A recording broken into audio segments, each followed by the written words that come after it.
picture this. Starting today, you step inside and you don't come out.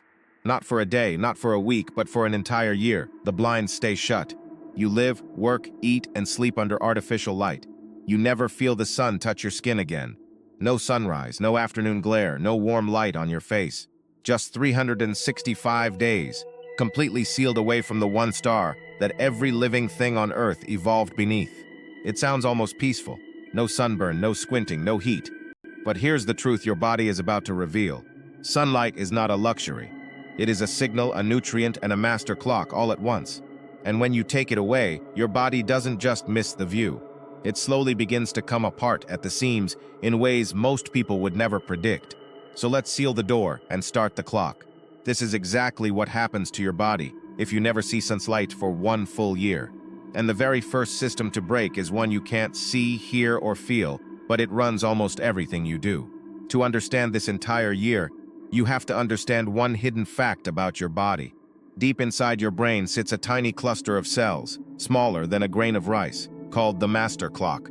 Its job is to keep every system in your body running on a roughly 24-hour cycle.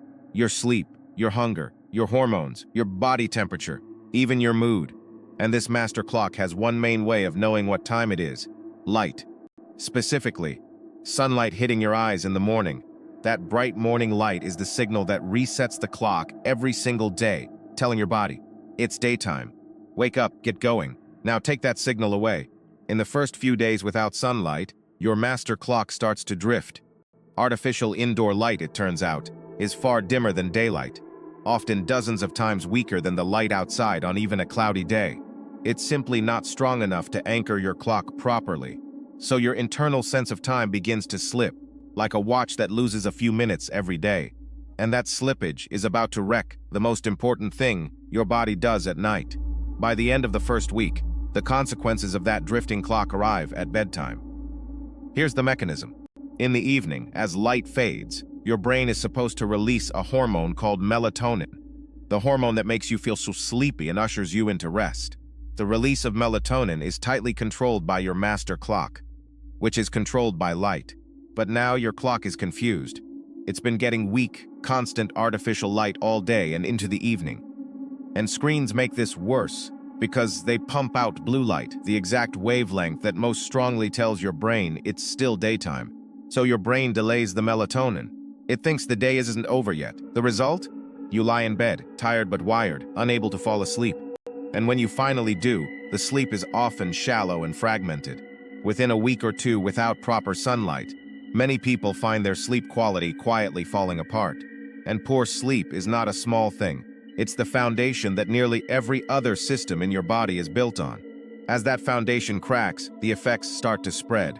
Now we move into the first month, and a different problem begins to take hold. This one in your mind. There's a powerful, well-documented link between sunlight and mood. You may have heard of seasonal affective disorder, the very real form of depression that strikes some people in the dark winter months when daylight is scarce. What you're doing by sealing yourself away from the sun is, in effect, creating an endless winter for your brain. Here's part of why it matters. Sunlight helps regulate a brain chemical called serotonin, which is closely tied to feelings of well-being and calm. Bright light exposure tends to boost serotonin. Darkness and dim light tend to lower it. So as the weeks of dimness stack up, many people in this situation begin to feel it. A creeping low mood, less motivation, a kind of flatness, even sadness that has no obvious cause. Combine that with the broken sleep from the weeks before, and you have a powerful one-two punch against your mental state. Your brain, quite literally, is missing the light it evolved to depend on. But while your mind is struggling, something even more fundamental is happening in your bones and your blood. This is the big one. Around the 1 to 2 month mark, you start running low on something your body desperately needs and can barely get any other way: vitamin D. Here's what most people don't realize. Vitamin D isn't really a vitamin in the normal sense. Your body manufactures it, and it needs a specific ingredient to do so: ultraviolet B rays from sunlight striking your skin. When UVB light hits your skin, it kicks off a chemical reaction that produces vitamin D. No sunlight on skin means that factory shuts down. And while you can get small amounts of vitamin D from certain foods like oily fish, for most people, the sun is by far the largest source. So sealed indoors, your vitamin D levels begin a slow, steady decline. And this matters enormously, because vitamin D is not a minor player. It's essential for absorbing calcium, the mineral that keeps your bones strong. It plays a major role in your immune system, and it's involved in muscle function, and intriguingly, even mood. As your levels fall over these months, you're quietly setting the stage for problems across multiple systems at once. This single deficiency is the thread that connects much of the damage to come. By month 3, the vitamin D shortage starts producing effects you can actually feel. One of the first is in your immune system. Vitamin D helps your immune cells function properly, acting almost like a coordinator that helps them respond to invaders. With levels dropping, research suggests you may become more susceptible to infections. You might catch colds more easily, or find that illnesses linger longer than they used to. You may also notice a creeping fatigue and muscle weakness that you can't quite explain. Tasks that used to feel easy start to feel heavier. Your muscles may feel achy or weak because vitamin D is involved in muscle function, and the deficiency is now widespread enough to show. There's something almost insidious about this stage, because the symptoms are vague and easy to blame on other things. Stress, getting older, a bad week. You might not connect the dots back to the simple fact that you haven't seen the sun in 3 months, but your body knows exactly what's missing. And deeper still, in the very scaffolding that holds you up, a slower and more serious process has begun. We're now around month 4 to 6, the halfway point, and the long, slow consequences for your skeleton are setting in. Remember that vitamin D is essential for absorbing calcium from your food. Without enough vitamin D, your gut can only absorb a fraction of the calcium you eat. But your body has a non-negotiable need for calcium in your blood at all times. It's critical for your heart, your nerves, and your muscles to function. So when calcium isn't coming in efficiently from your food, your body does something alarming. It starts withdrawing calcium from its own savings account, your bones. Your skeleton is not just a static frame. It's a living reservoir of minerals that your body constantly deposits into and withdraws from. Over months of poor calcium absorption, those withdrawals start to outpace the deposits. Your bones slowly begin to lose density. You won't feel this happening. There's no pain, no warning. But brick by brick, the structure that holds you up is becoming a little more fragile. Over a long enough time, this is the road toward weak, brittle bones. And while your skeleton quietly weakens, the most visible change of the entire year is happening on the surface of your body. Let's talk about your skin and your eyes, around this same midpoint. First, the obvious one, your skin. Without any sun exposure, you lose your tan completely, and your skin becomes paler than it has been in your entire adult life. The pigment that normally builds up as a defense against the sun has nothing to respond to, so it fades away. Now, there is actually one upside here, and it's worth being fair about. Ultraviolet light from the sun is the primary driver of skin aging and skin cancer. So in a year with zero sun, you've dramatically reduced that specific damage. Fewer wrinkles from sun exposure, no risk of sunburn, lower UV-related cancer risk. Your dermatologist's least favorite star has been switched off. But your eyes tell a more complicated story. After months in dim artificial light, your eyes become highly adapted to low light. Step into bright light suddenly, and it would be genuinely painful, overwhelming.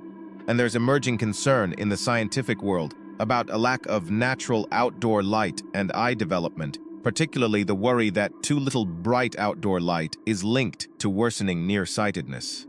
Your body, inside and out, is reorganizing itself around the absence of the sun. And as we enter the second half of the year, those reorganizations start to compound on each other. By months 7 through 9, you are deep into what we might call the new abnormal. Your body has adapted to its sunless world, but every one of those adaptations carries a cost. Your sleep cycle, without the daily anchor of morning sunlight, may now be significantly shifted or irregular. You might be falling asleep, waking at strange, drifting hours. Your internal clock essentially free-running, disconnected from the real world outside. This kind of long-term circadian disruption is concerning on its own. Research has linked chronically disrupted body clocks to a range of problems affecting metabolisms, mood, and more. Your mood, battered by months of low light and poor sleep, may have settled into a persistent low. Your vitamin D, if not supplemented, is now likely deeply depleted, with all the downstream effects on bones and immunity continuing to grind away. And here's a subtle one many people miss. Appetite and metabolism are also tied to your circadian rhythm. With your clock in disarray, your hunger signals, and the timing of how your body processes food can become disrupted too, which over time can influence your weight and how your body handles energy. The systems of your body are deeply interconnected, and pulling out the single thread of sunlight has caused a slow unraveling across all of them. As you enter the final stretch, months 10 through 12, let's address the question you might be asking. Couldn't you prevent most of this? And the honest answer is partly yes. This is the crucial nuance. A person trapped indoors for a year who takes vitamin D supplements, uses special bright light therapy lamps in the morning to anchor their clock, keeps a strict sleep schedule, and exercises could prevent or reduce a significant portion of this damage. The vitamin D pills would protect the bones and immune system. The bright light therapy could help reset that master clock and protect sleep and mood. This is exactly what's done for people who genuinely can't get sunlight, like astronauts on the space station, or researchers wintering over in Antarctica through months of polar darkness. They rely on careful supplementation and engineered light to stay healthy. But, and this is the key point, that requires actively replacing what the sun gives you for free, with deliberate effort and technology. Do nothing. Simply live indoors under normal artificial light for a year, and your body marches down the path we've described. The sun, it turns out, was doing an enormous amount of silent work on your behalf, and replacing it is a serious project. So you've reached day 365. Let's step back and look at the full picture of what a year without sunlight did to your body. Your master clock drifted, dragging your sleep into disarray. Your mood sank under the weight of endless dimness and broken rest. Your vitamin D production shut down, and from that single failure, a cascade followed. Weakened immunity, fatigue, aching muscles, and a slow, silent withdrawal of minerals from your bones. Your skin turned pale, spared from sun damage but stripped of the sun's benefits. Your eyes adapted to the dark and grew sensitive to light. And your metabolism and hunger drifted along with your scrambled internal clock. The remarkable lesson in all of this is just how deeply your body is tuned to the sun, not as something nice to have, but as a fundamental input woven into the operation of nearly every system you have. We often think of the sun as just light and warmth, but your body treats it as information, as raw material, and as the conductor that keeps the whole orchestra playing in time. Take it away, and the music slowly falls apart, and that raises a fascinating final question. If a complete absence of sunlight does all of this, then what about the opposite extreme? What happens to your body if you get far too much sun? Not for a day, but day after day after day. The story of too much light is just as dramatic as the story of too little, and it reveals a side of your skin's defense system most people never see in action. That's exactly what we explore in the video on screen right now.